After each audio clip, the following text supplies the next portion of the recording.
스피노자의 사상에 대해 알아보겠습니다.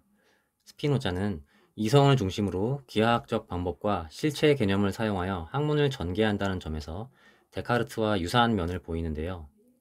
스피노자에게 실체란 그것을 생각하는 데 있어서 다른 개념이 필요 없이 생각될 수 있는 것, 즉 스스로 존재하고 스스로 이해되는 존재를 의미합니다. 스피노자는 실체는 하나밖에 없으며 그것은 곧 신이고 신은 곧 전 우주 전체, 즉 자연이라고 이야기합니다. 실체가 갖는 모든 성질들을 자연이 갖고 있기 때문에 자연은 곧 실체이며 이 자연, 곧 실체에 절대적으로 무한한 존재인 신이라는 이름을 붙이는 것입니다.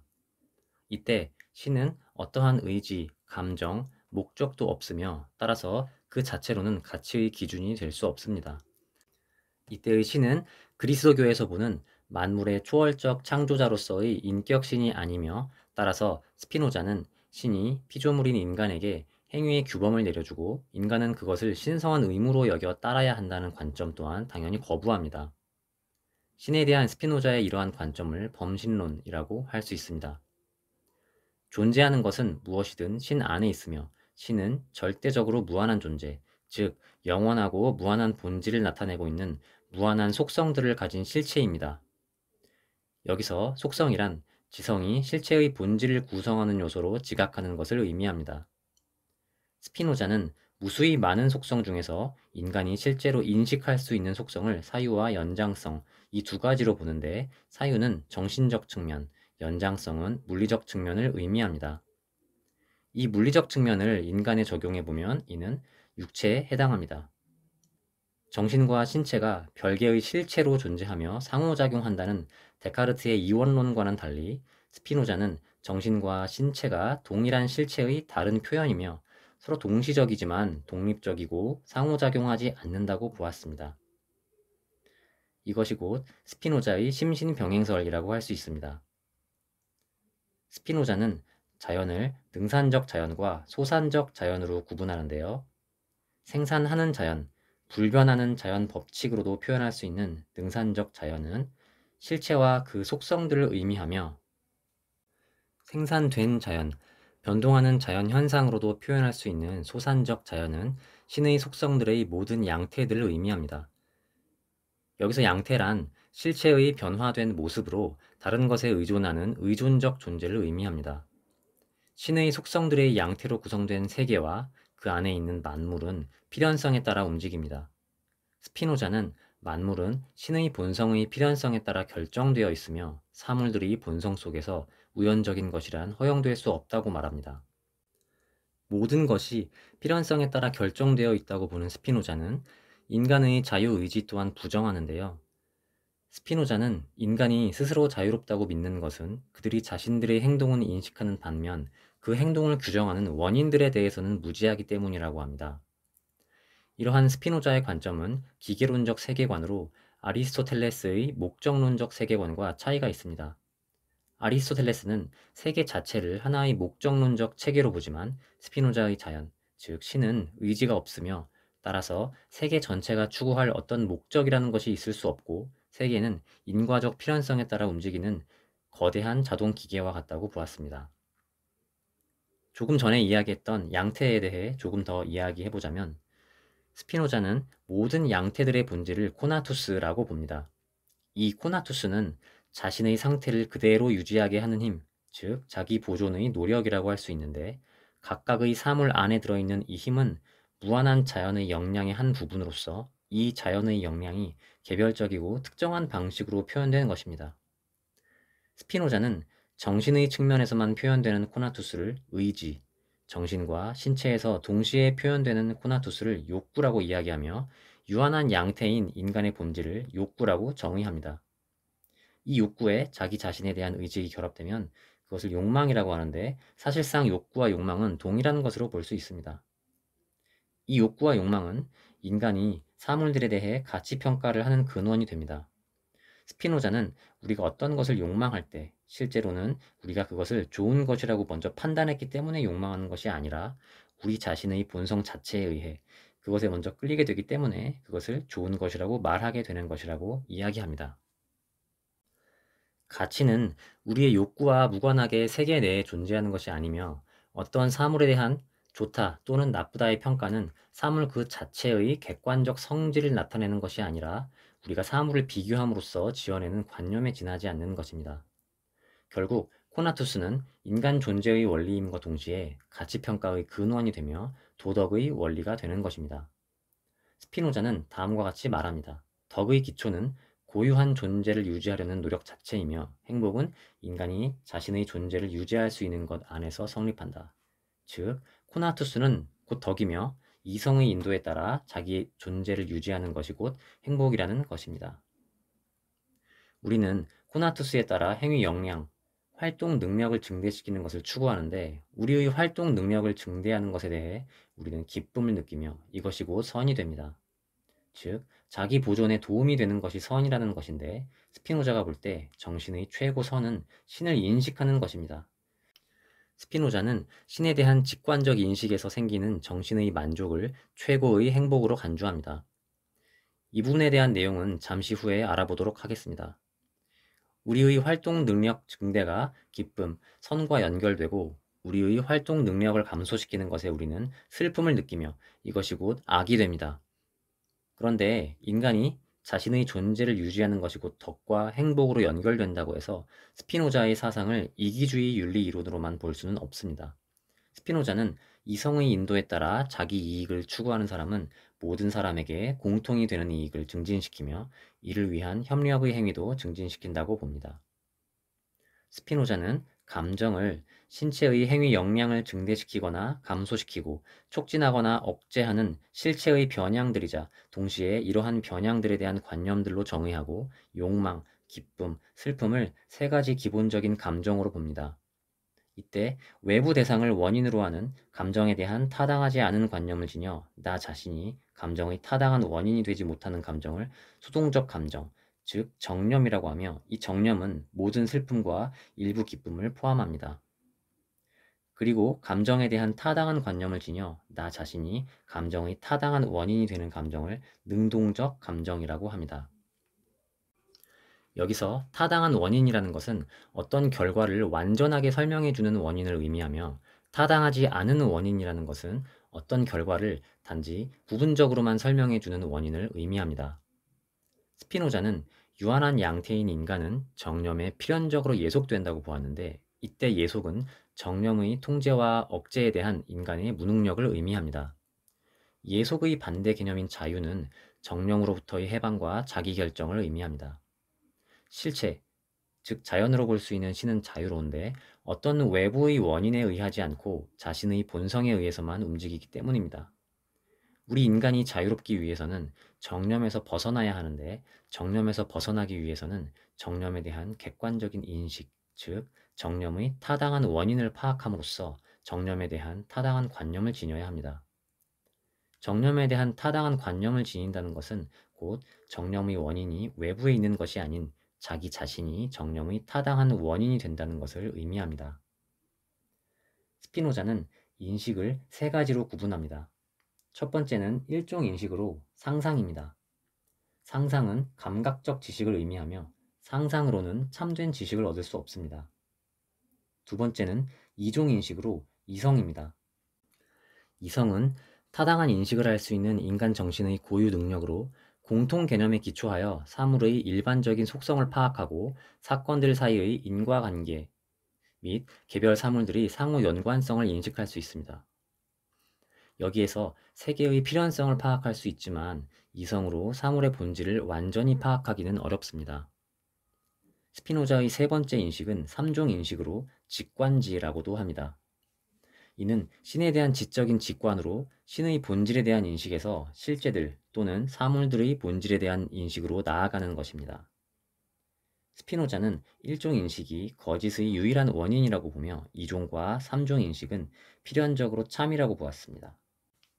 그는 정신의 최고의 노력과 최고의 덕을 삼종 인식에 따라 사물을 인식하는 것이라고 보았고 이 삼종 인식에서 신에 대한 지적인 사랑, 존재할 수 있는 최고의 정신적 만족, 지복이 생긴다고 보았습니다. 또한 이 3종 인식을 통해 모든 사물이 신 안에 포함되어 있으며 신적 본성의 필연성에서 생기는 것으로 파악할 수 있습니다. 이는 곧 사물을 영원한 상 아래에서 보는 것이며 사물을 영원한 상 아래에서 볼 수 있을 때 우리는 필연적으로 신에 대한 인식을 소유하며 자신이 신 안에 있고 신에 의해 파악된다는 것을 알 수 있습니다. 다음은 휴메입니다. 먼저 인식론입니다. 휴메의 입장은 경험적 회의론이라고 할 수 있는데요. 휴은 우리의 지식을 이루는 것은 지각이라고 봅니다. 이 지각은 인상과 관념으로 구분할 수 있는데요. 인상은 감각, 정서 등 직접적인 경험을 통해 얻는 생생한 인식이고, 관념은 인상의 복제물로서 기억이나 상상을 통해 형성되는 더 흐릿한 인식입니다.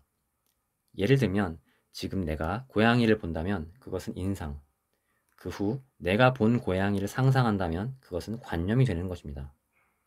이때 인상과 관념의 차이는 생생함의 정도에 있으며 휴은 감각, 정념, 정서 등은 인상에 포함되며 관념은 인상의 희미한 심상이라고 하였습니다. 모든 관념은 인상에서 유래하기 때문에 휴은 인상을 통하지 않은 관념은 있을 수 없음을 주장합니다. 휴은 지각의 종류를 더 세분화하였는데 단일한 감각 경험인지 아니면 여러 감각 경험이 결합된 것인지를 기준으로 하여 단순 인상과 복합 인상으로 구분할 수 있습니다.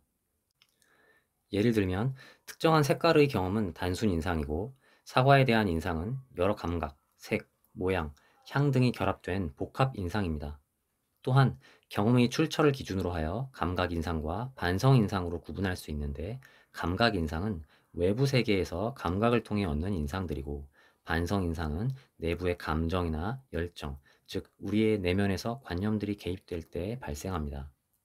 예를 들면 사과를 보는 것은 감각 인상, 사랑, 두려움, 욕망, 슬픔 등을 느끼는 것은 반성 인상이라고 할 수 있습니다. 관념에는 감각 경험이나 인상을 통해 직접적으로 얻어진 단순 관념과 단순 관념들이 결합되어 형성된 더 복잡한 복합 관념이 있는데 우리는 인상을 통해 단순 관념을 얻고 이를 조합해 복합 관념을 형성합니다.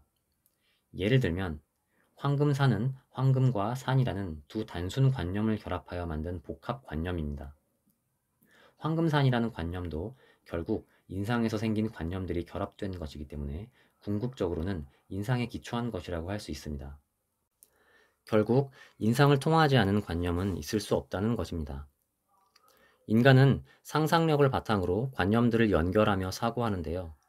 이 관념들의 결합에는 어떤 보편적 원리가 있습니다. 첫 번째는 유사성입니다. 어떤 그림을 보았을 때 그 원형에 대해 사고하는 경우가 바로 유사성의 원리에 해당합니다. 두 번째는 시간과 공간에서의 근접성입니다. 불을 보고 연기를 연상하는 경우가 이 원리에 해당합니다. 세 번째는 인과성의 원리입니다. 상처에 대해 생각하면 그에 따르는 고통이 연상되는 경우가 이 원리에 해당합니다.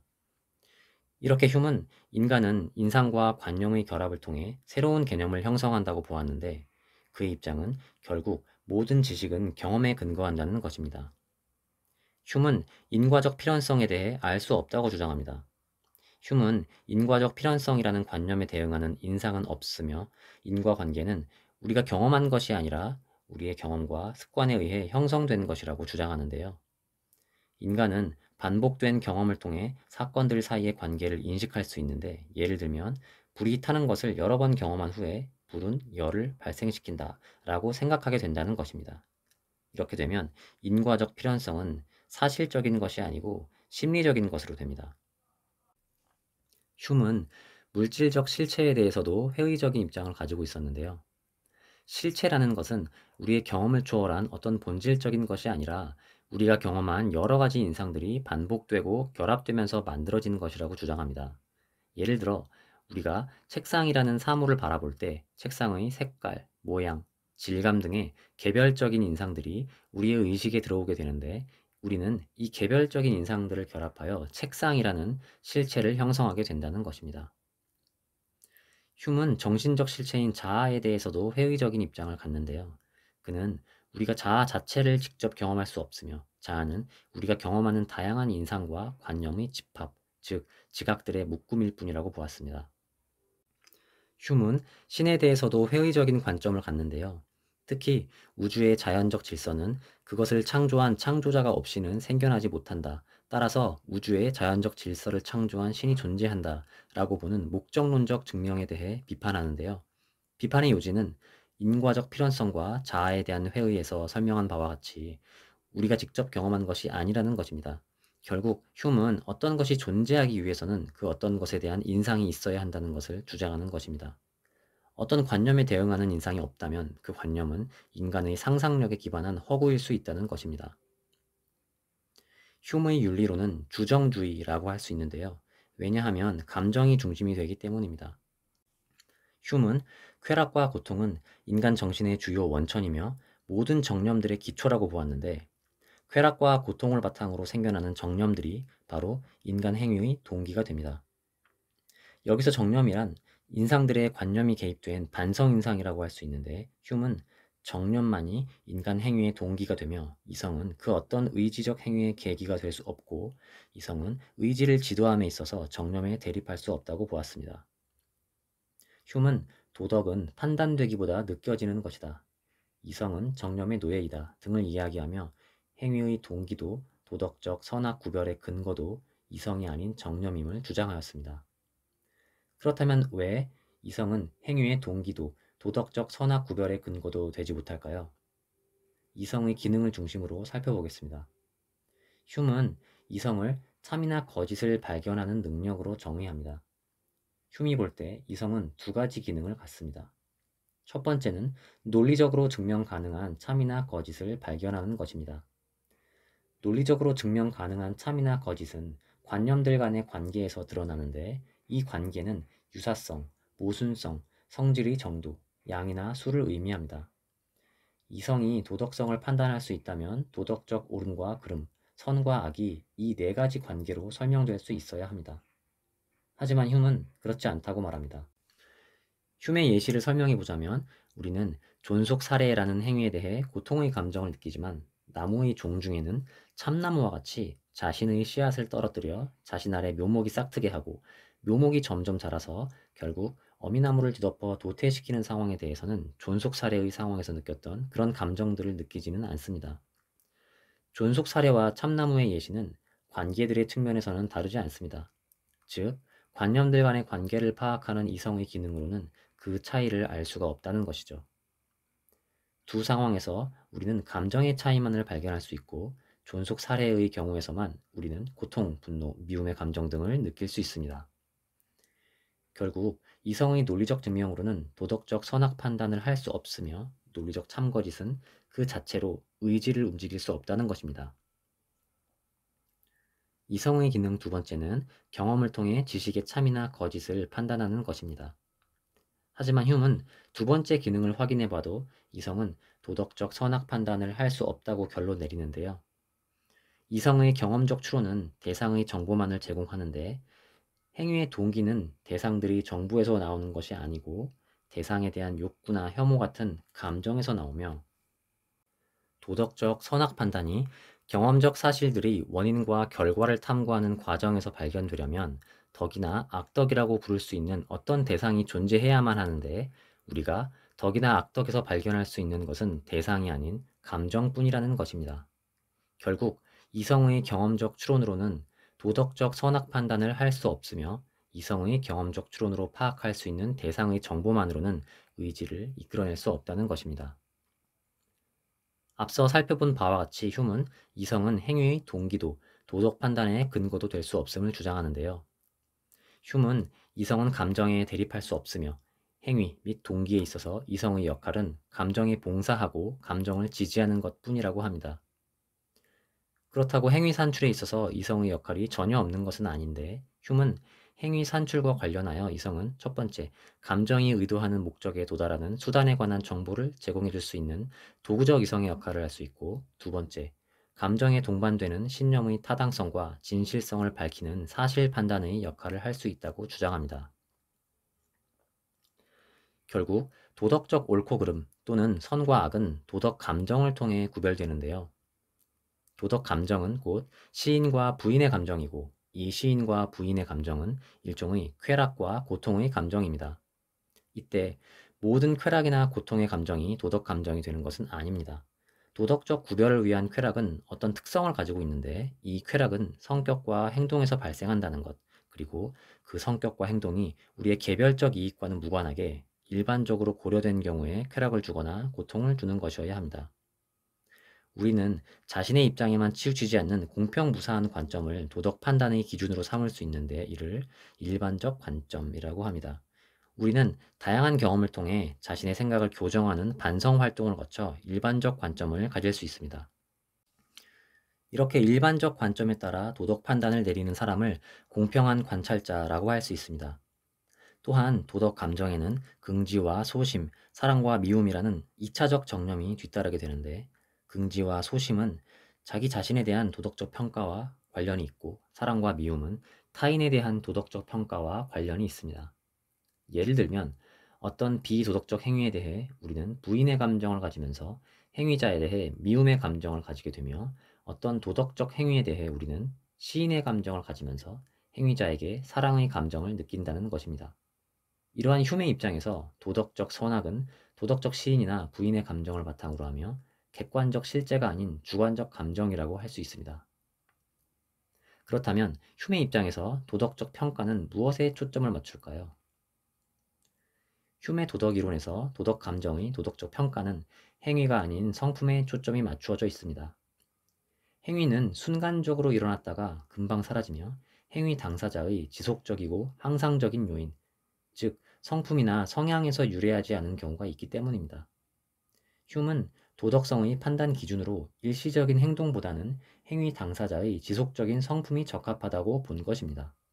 예를 들면 어떤 사람이 나쁜 의도를 숨긴 채 겉으로만 선행을 했을 경우 우리는 그러한 행위에 대해 시인의 감정을 느끼지 않습니다. 또 어떤 사람이 예상치 못한 또는 의도하지 않은 어떤 사고나 실수로 다른 사람에게 피해를 주는 일의 경우 부인이나 비난의 감정을 느끼지 않습니다. 휴은 행위 당사자의 지속적인 성품, 즉 덕과 악덕을 도덕성의 기준으로 삼았습니다. 왜냐하면 우리는 일시적인 행위가 아닌 덕과 악덕에 대해 시인과 부인의 감정을 느끼기 때문입니다.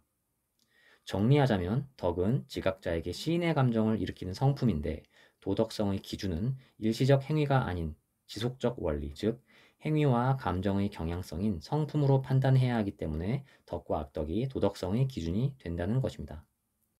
이러한 관점에서 휴은 행위자의 지속적인 성품에서 유래한 행위가 아니라면 그러한 행위는 처벌이나 보상의 대상이 될 수 없다고 주장합니다.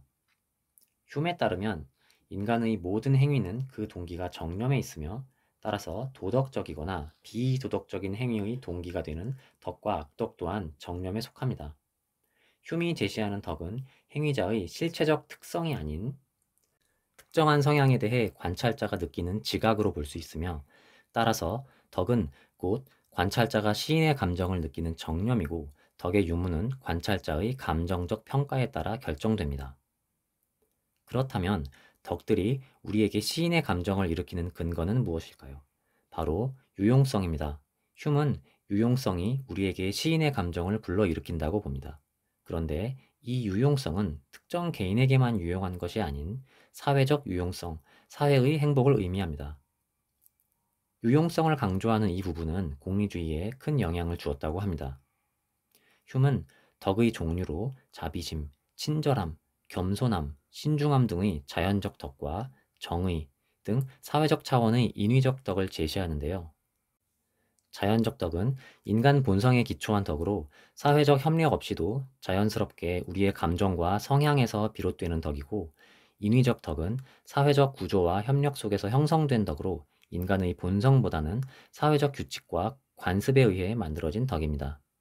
이러한 덕들은 우리 자신 또는 우리와 이해관계가 있는 누군가의 이익과 연결되어 우리에게 시인의 감정을 일으킬 수도 있지만 직접적인 이해관계가 없더라도 우리에게 시인의 감정을 일으킬 수도 있습니다. 도덕 판단이 주관적 감정에 달려 있음에도 이것이 가능한 이유는 바로 인간에게 공감 능력이 있기 때문입니다. 공감이란 다른 사람의 고통이나 기쁨을 마음속으로 함께 느끼는 능력이라고 할 수 있는데요. 휴먼 이 공감을 인간 본성 안에 있는 강력한 원리라고 표현했습니다. 여기까지 스피노자와 휴메 사상에 대해 알아보았습니다.